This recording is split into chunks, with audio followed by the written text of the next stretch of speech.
Oh my god! Hello, welcome to this video. My name's Dan, aka Lucent, and today I'm going to be reacting to Punisher by Phoebe Bridgers, the entire album. Let's go. So this week I decided to try something a little bit new on the channel. A lot of you actually joined in with this. I decided to put out a poll as to which album I should react to next. I have a bunch of different albums in my backlog, as a lot of you know, and they're all like recommendations from you lot in the comments. So I chose 3 of the albums from that backlog and put them in a poll, and the top voted one was Punisher by Phoebe Bridgers. I was thinking maybe the first reaction of every month could be voted by you guys. Let me know what you think about that, if you think that'd be a good idea. So I'm quite excited to listen to this. I've had a lot of people recommend her. I've never heard anything from her. Yeah, so this is gonna be quite a good reaction, I think. We'll see. I have no idea what to expect. Before we get started though, make sure to subscribe to the channel and make sure to like this video if you like it. Make sure to keep an eye out every single Friday for a new reaction from me. And also make sure to stay right to the end of the video where I'll be doing my Song of the Week recommendation. It's my new weekly thing. Okay, so it looks like the first song is an intro song. So what I'll do is I'll listen to it straight through. So the first song, DVD menu. And then the second song will be Garden Song. Let's go. Oh, hello. Dark and twisty. There's a deep kind of soundscape going on here. It's quite menacing though. Lives up to the Punisher name of the album. Ooh.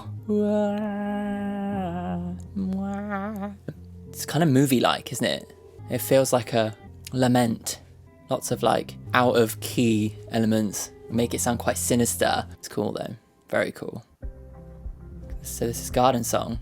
I already really like the production. Really frames her voice. Gonna live up in your house on the hill. Interesting story. Her voice is stunning. It's about growing up, I guess. Oh, she seems to be reminiscing about maybe her childhood home. I think she's kind of wondering where it all went wrong when she used to be an innocent child, you know? She sounds very lost. So there's some sort of dream, recurring dream that she's having. Maybe she's met someone from her past and it's bringing up all these old memories and all these old dreams. So maybe she's growing up and moving on.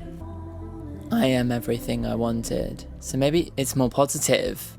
Maybe she's become the person that she hoped she'd be. I absolutely love the production on that. So cool. The story maybe was like she'd met somebody from her past and she was reminiscing on who she used to be when she was younger. Someone who knew what they wanted, somebody who was confident, but was worried that when they were older they'd look up from their phone and everything had kind of passed them by. But then there was an element of, you know, it felt like she had become the person she wanted to be at the end. But yeah, really interesting. Let me know what your interpretation of that song is. I have no knowledge of Phoebe Bridgers at all, so if there's any context that you know, let me know. Aside from that, the production was really, really unique. Like I love like that kind of sonic landscape that she built. It was very in the background, very kind of earthy, almost a little bit sinister, but it had that kind of pulsing reliability of that kick drum. It kind of just felt almost like a heartbeat, just like the thump, which kind of gave it more of like a sense of like continuation. And like, yeah, the way that all like really framed her voice was really, really, really great. And you could really tell what the lyrics were. It has so much beautiful production and interesting sonic texture and things, but it uses that to frame the voice. Right, let's go on to song number 3. This is Kyoto. Place close to my own heart. Actually, the song of the week, I didn't even realise this, but the song of the week is actually called Tokyo.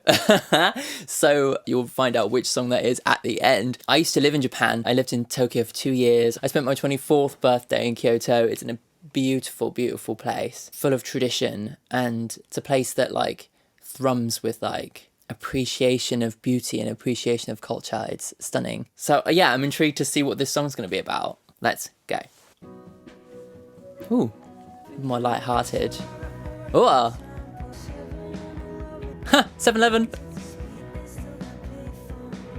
Yeah. Tell me about you're getting sober, but I don't have to read your letter, huh? Oh.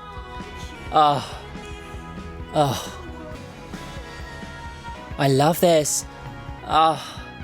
This is sick. I love this. It's beautiful. Maybe she's away from home. Huh. Maybe she lived in Japan, like me. It's very reflective again, family and when she was a child and things. Oh, I love that bit. Huh. I changed my mind when I wanted to see the world. Maybe it's homesickness. Oh, I love it.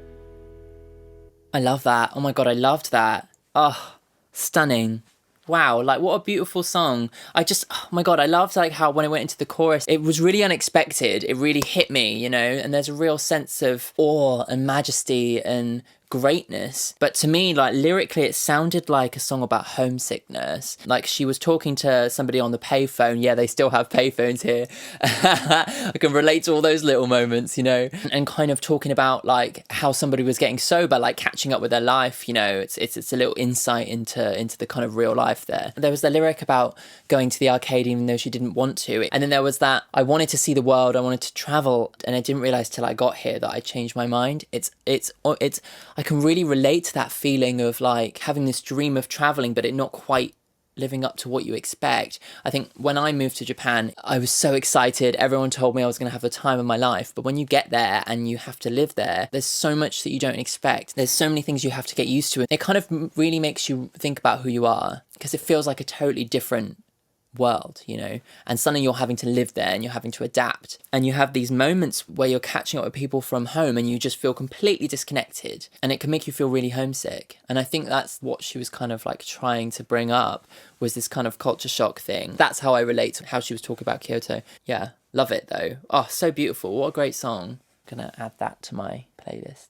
Let's go on to track number 4. Right, so this is the album's title track. This is Punisher. I love the production on this so far. It has like one foot in reality, you know, but the other foot in dreaminess. Ooh, drugs.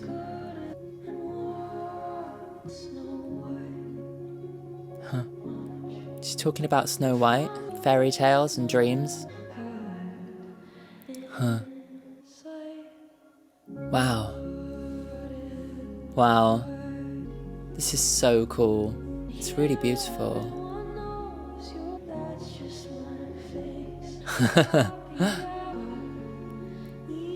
There's a lot of talk about drugs and things, aren't there? Maybe it's about self-punishment, you know? It's so stunning. What if I told you I feel like I know you, but we've never met? Huh. Maybe it's the idea of somebody, the dream of somebody. Wow. This is so unique.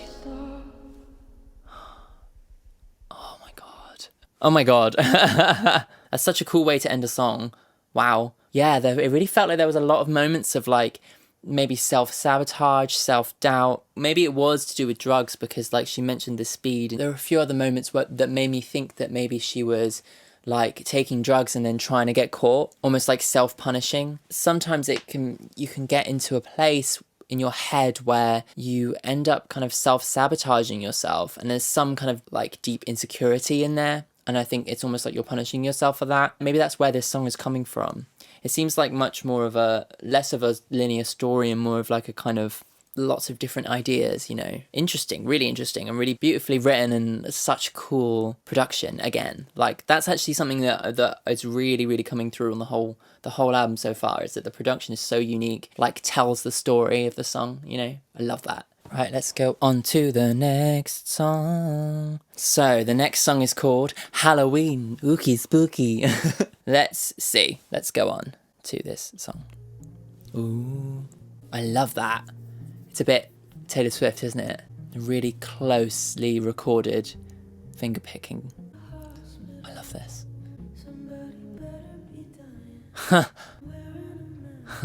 Wow, drinking and wearing a mask. It's almost like this idea of people only being who they really are when they've had a drink and when they have a mask on, when they have something to hide behind.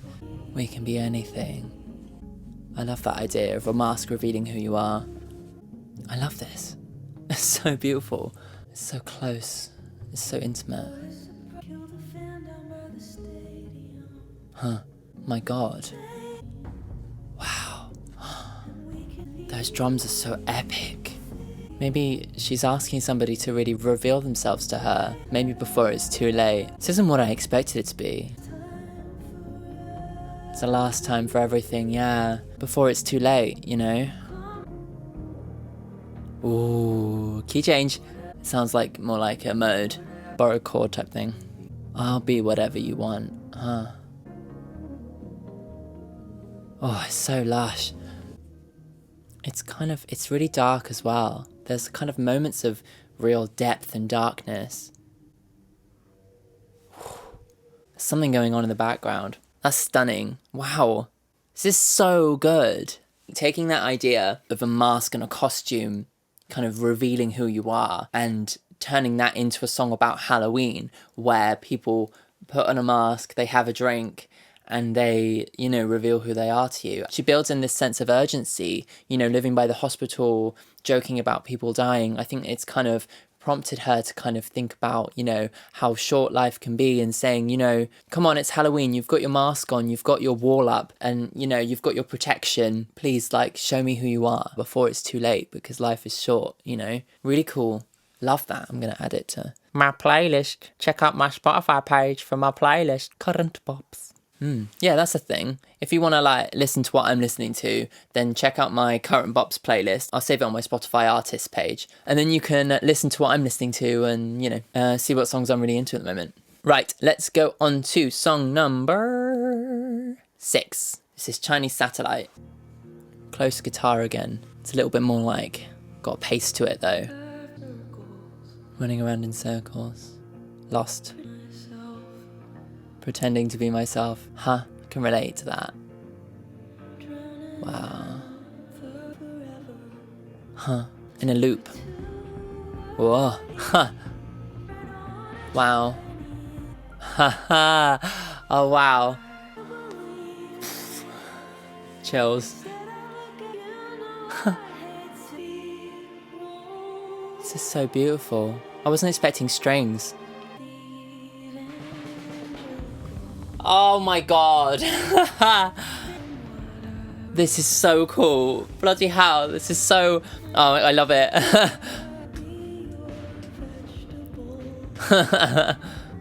She's really like facing existential crisis in this album. Oh, so cool. This is so epic. Oh my god, just when you think it's gonna go big, it just takes a breath, you know? It's, stunning. Oh my god. It's like she's lost, she doesn't know who she is, and she wants to find herself, but she doesn't know how. She's just trapped in a loop. Wow. Oh my god, that's amazing. Jeez. Wow, that was so cool. I'm kind of speechless. Like, it's just so cool. Definitely saving that. Like, to have that chorus that was so big and so epic, and kind of to build towards this point, and then to take everything away apart from strings and then this kind of drone. It was so... Like, it felt like she was lost. It felt like she was in a loop. It felt like she was really looking for something that she couldn't find, almost hoping that something was going to come down and take her away. Because, like, she was looking up in the sky and the stars weren't real, so she prayed on a satellite, you know. It's almost like, you know, that circular motion of the satellite, it's just going to come back round and nothing's going to change. And I think that's how she feels lost. You know, she feels like that nothing's going to change. She feels like that she doesn't belong. And it's almost like a loop, like an orbit. You know, it goes round and round and she can't figure it out. Just so brilliant. Wow. Yes.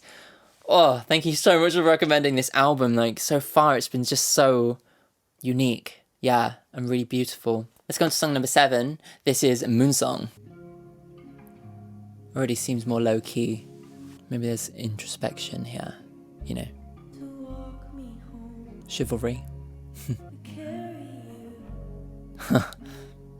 Somebody got too drunk. She's in too deep with this guy or girl.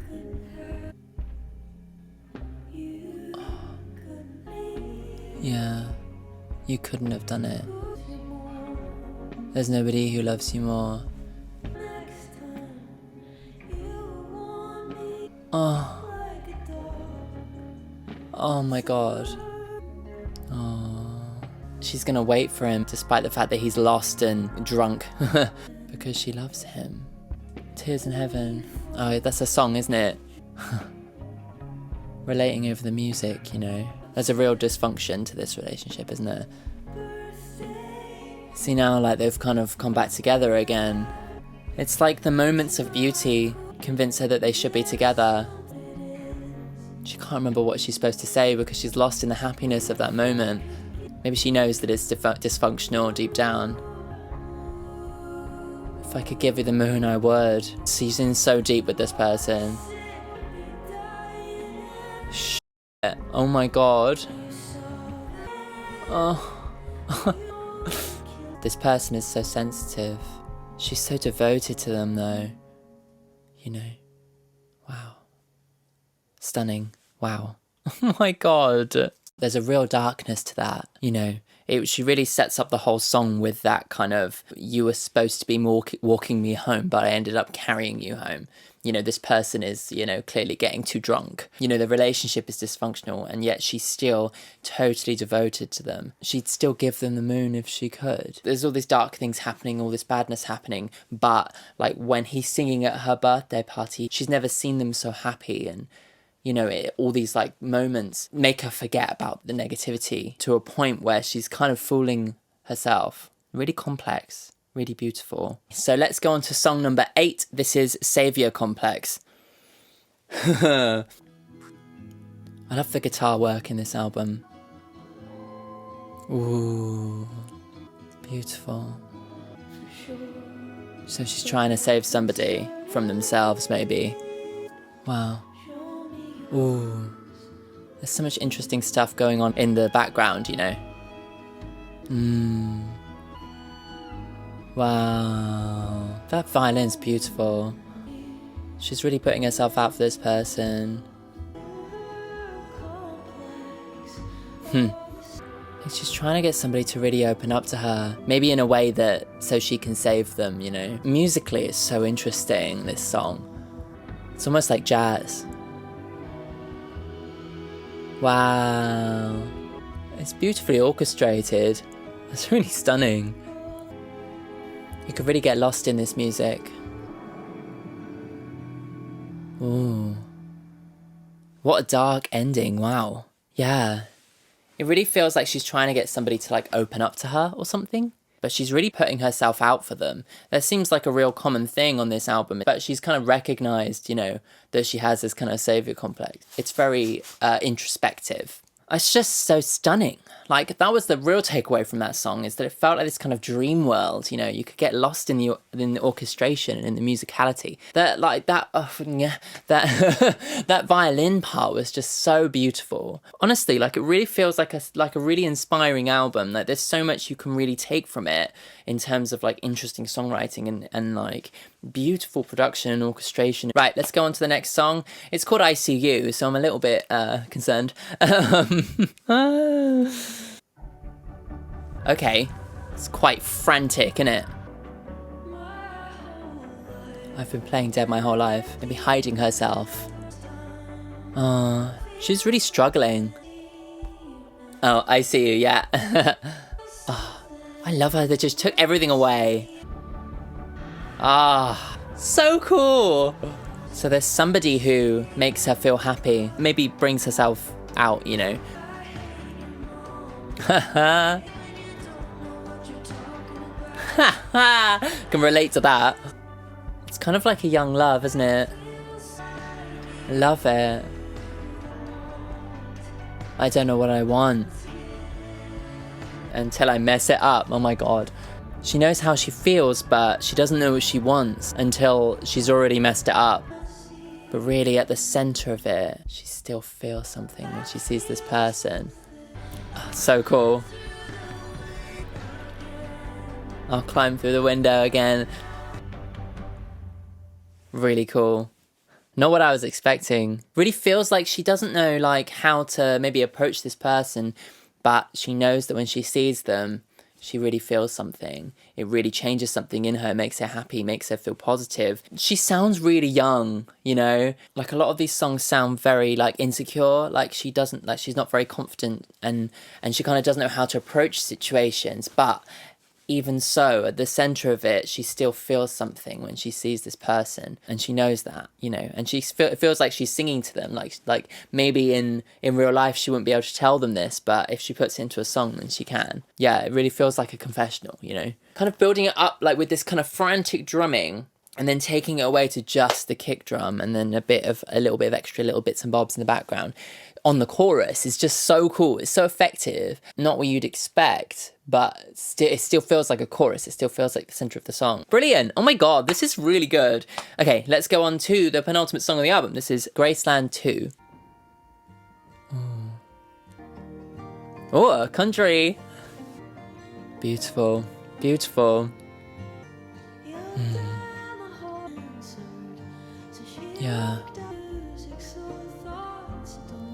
It's like somebody's just lost and they just want to walk, you know? In Memphis, yeah. Huh. Maybe she's talking about herself in the third person. Rebel without a clue. So beautiful. It's the moon again. Maybe it feels like she's kind of found herself at the end, you know? So lovely. She's so devoted to this person. I love the vocal arrangement there with the call and response. There we go, talking over the end of the song again. Really cool. Let me know in the comments what your interpretation of that song is. Like, it really felt like somebody who was on a walk listening to their music and trying to figure out who they are. But maybe they figure out that who they are is like to do with with the people around them, you know. I would do anything she wants. Maybe she's talking about herself. I'm not sure, but what I do know is that it was beautiful. I loved the way that the vocals kind of built up. It was very much a solo vocal at the beginning, and then it brought in the second voice and then the third voice. And they were in unison and then in harmony, and then they all split apart into different melodies and different lyrics. I just thought it was a really, really interesting way of like kind of building this kind of gradual build into the vocals and really framing them at the end of the song there. It's just, yeah, really, really cool. I liked that a lot. Let's go on to the final song of the album. This is I Know the End. Oh, it's so stunning. Homesick again. She really just wants to have some alone time.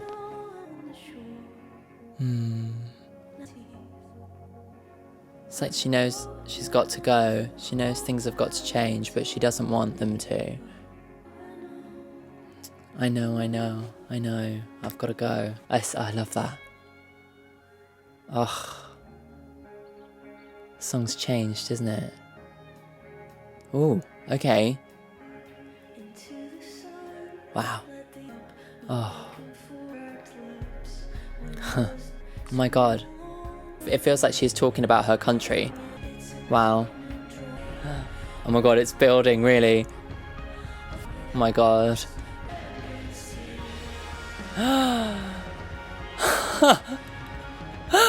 Wow.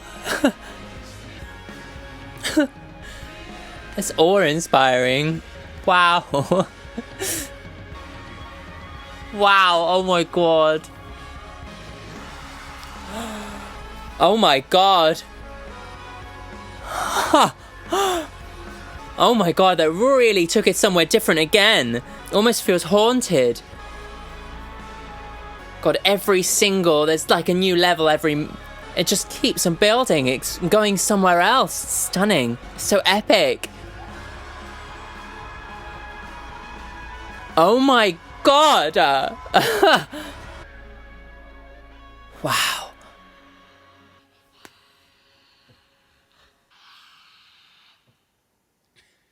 Oh my God. One ending. Jesus. Whoa. Like, oh my God. It kind of, I don't know what to make of that. Oh my God. That's just like so cool. It felt like really started off really melancholy and really like kind of, you know, I know the end is coming, but I'm scared. I'd rather just be at home. And then she starts kind of almost criticizing her country. Like there were a lot of like talk about like conspiracy theories and stuff. And maybe it's about not feeling at home, not fitting in where you should fit in. I don't know. But then it just like took it to this place where it felt quite celebratory and quite big, and then it just got so dark. It was just like his screaming, like they really like, she really messed with the key. She really brought in some like borrowed chords that sounded so dark and so eerie, and then that at the end, which just kind of felt like desperate and dark and monstrous almost. It's just, yeah, maybe it is a political thing, I don't know. Let me know what you think, because like her songs are really complex. It's not been so clear cut as to what I think the songs might be about. So yeah, make sure to let me know what you think they're about, or whether she said anything about the story of the different songs and things.